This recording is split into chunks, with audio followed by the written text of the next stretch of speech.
James here from Great Martial Arts with another mindset training, and a quick reminder that success is 5% strategy and 95% mindset. So important. Not just in the martial arts, but in everything that you choose to do, every goal that you have, everything that you want to achieve in life, your mindset is the most important part. My goal today is kind of debunk the idea that people lack self-confidence, people don't have self-confidence. We're going to talk about self-confidence today.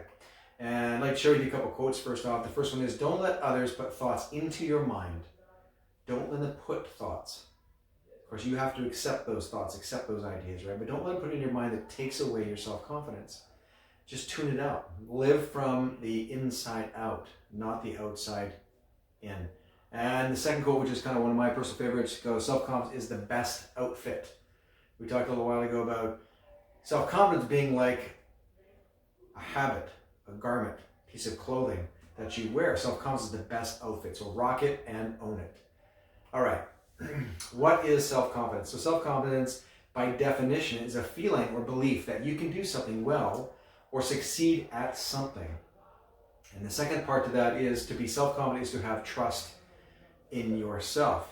So right away in the definition, you can see why when people say in general, and I get this a lot in the martial arts, and from kids to adults saying, oh yeah, I kind of lack self-confidence. When I ask them, do you feel confident? Well, no, I think I lack self-confidence. Maybe that's one of the reasons they're taking martial arts. I am not a confident person, etc. Just by the definition alone, we know that's not true. A feeling or belief that you can do something well or succeed at something. And chances are, if it's an adult student, chances are they're very probably successful at something in their life already, right? And now they want to expand that success into maybe the martial arts world.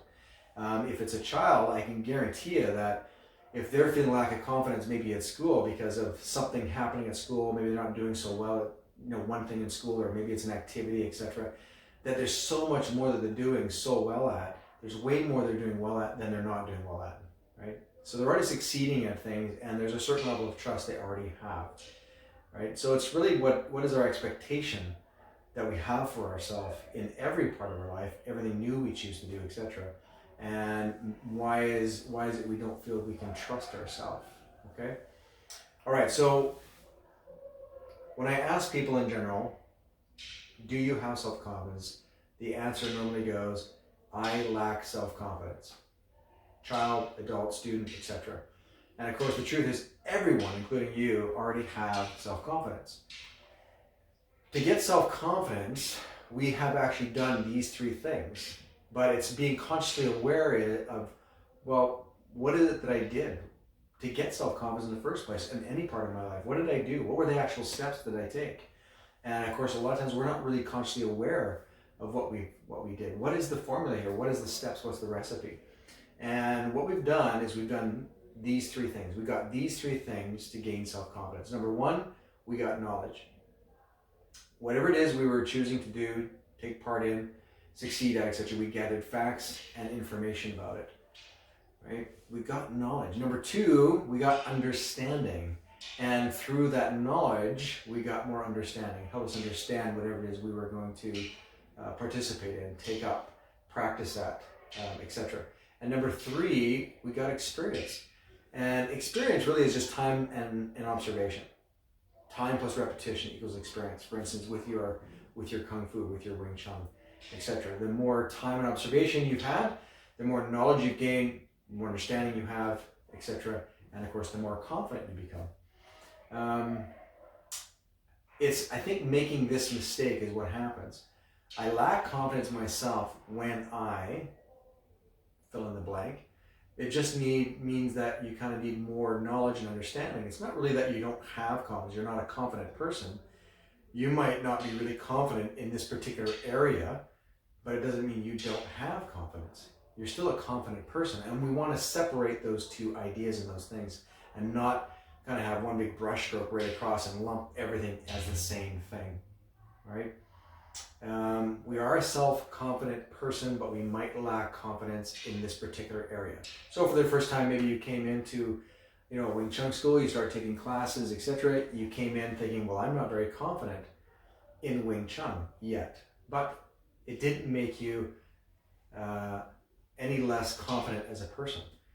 right? I guarantee you that if you came in to martial arts school and started Wing Chun classes or Kung Fu classes, etc., that you must have had a certain level of confidence. You were a certain level of confident type person to even enter, because there's so many people that won't even step foot in a martial arts school because they're so intimidated by it. So you had to be a confident person to begin with, and you allowed yourself to be vulnerable in a way that you could start taking classes, taking instruction, kind of be told, what to do in a way, to get some sort of coaching and mentoring, to get some knowledge and understanding and some experience in Wing Chun. And that takes a brave person to do that, right?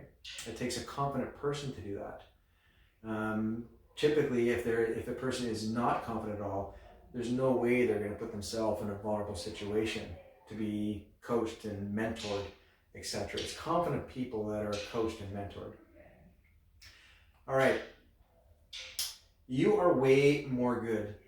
It's a great sentence, isn't it? You are way more good. You are good at way more things than you are not as good at.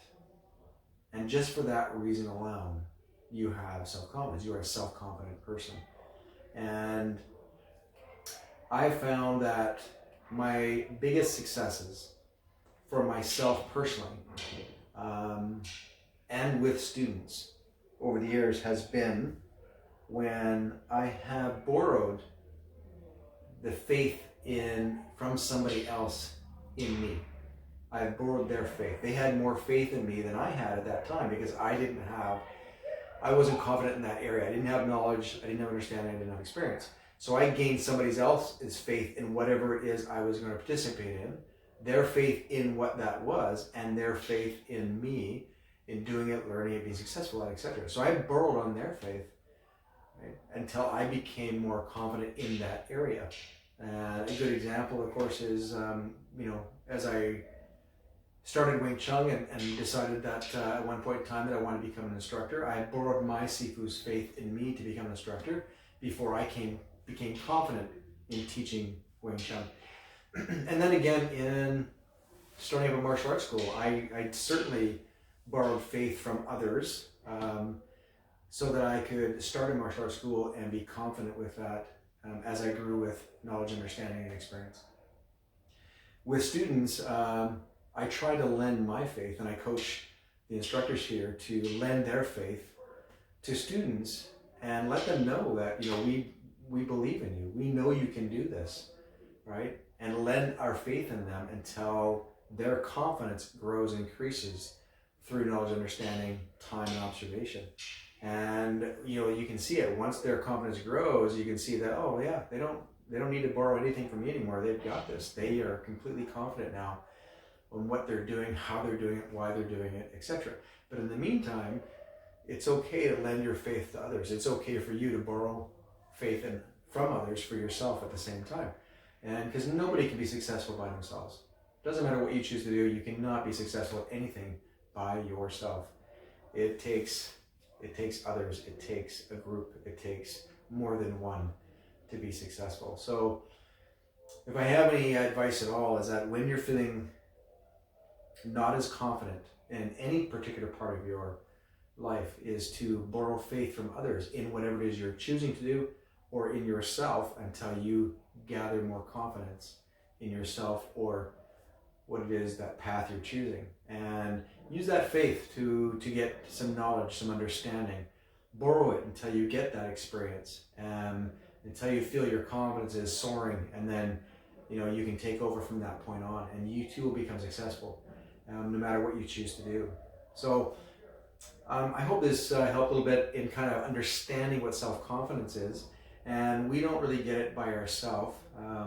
You can go all the way back to your childhood and know that our parents were confident that we were going to be able to walk. Our parents were confident that we were going to be able to talk and eat and dress ourselves and take care of ourselves, etc. And their faith in us, the one that we borrowed from them, their encouragement, their support, etc., got us to this point where we could walk and talk and eat and get ourselves dressed in the morning, etc. So we've been doing it all along, but we're not necessarily really consciously aware of it. And then if you're a parent and you're watching this, you know how much you've done that for your children at the same time. But just because, and I can say this from experience, just because I'm a parent, maybe you're a parent, etc., doesn't mean you have to stop. Doesn't mean because you're now lending that faith that you have to stop looking for that faith from others, so you can, you know, take that next step in your journey and become successful at whatever you choose now to do for yourself, right? You can still keep borrowing that faith from others, and it'll probably be a lot faster process for you now, that's all. You'll get your confidence even quicker than before, especially, you know, now that you know exactly what steps to take. Confidence is just knowledge, understanding, and experience, which is just times and observation, right? So anyway, thanks for watching. Please check out one of our next videos. Happy training.